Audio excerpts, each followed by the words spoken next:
From Washington, this is VOA News.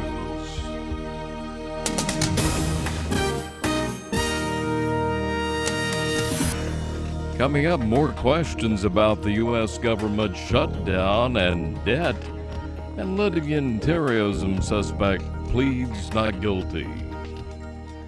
Here in Washington, congressional leaders are negotiating separate measures to end the 2-week-old government shutdown and raise the debt ceiling so the country can keep paying its bills.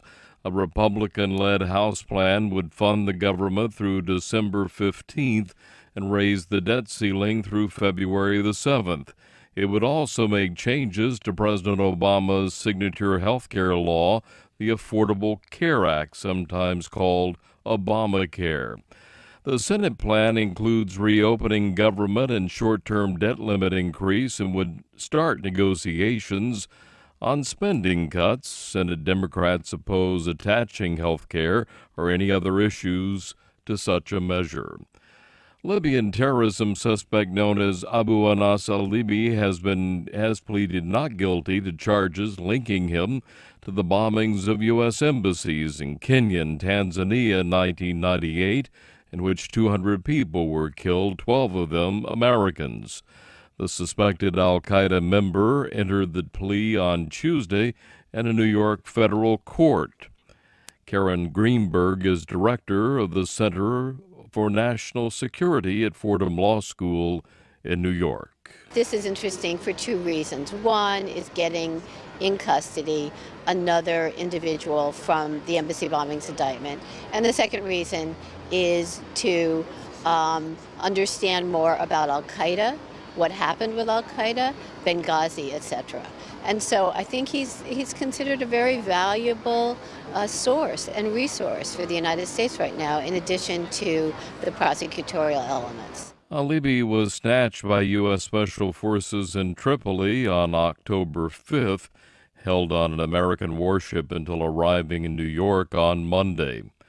The French aid group Doctors Without Borders says the international community should demonstrate the same urgency in addressing Syria's humanitarian crisis that it did in pressing for the destruction of its chemical weapons.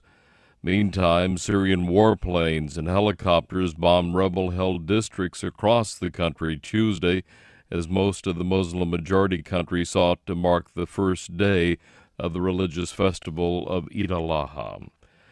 Iran says international negotiators have welcomed a proposal its foreign minister made at the start of a fresh round of nuclear talks in Geneva that will continue for a second day on Wednesday. Details were not disclosed. VOA's Al Pessin reporting from the talks in Geneva. Iran's Deputy Foreign Minister Abbas Araghchi says the Iranian presentation was received in a positive atmosphere and was followed by a serious exchange of questions and answers. We are serious for real target-oriented negotiations between Iran and the other side, and we believe that the plan that we have introduced has the capacity to reach that. Iran and the 6 nations have been deadlocked over issues of transparency, nuclear fuel enrichment, and stockpiles of near-weapons-grade uranium. The UN Security Council has imposed tough economic sanctions on Iran to press its leaders to be more forthcoming, and officials say the sanctions will remain as long as there is a reason for them. Al Pessin, VOA News, Geneva. Burmese authorities have arrested 3 men in connection with a series of bombings and attempted bombings across the country that have killed 2 people since late last week.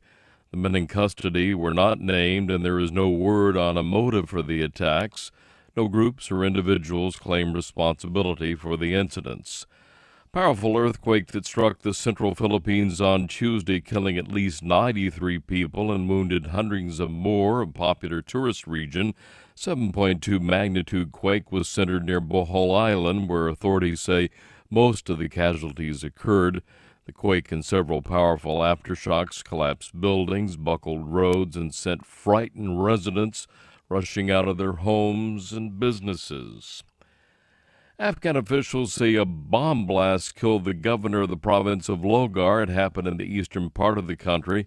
Governor Arsala Jamal was giving a speech at a mosque Tuesday to celebrate Eid al-Adha when the bomb went off, killing him, wounding several others.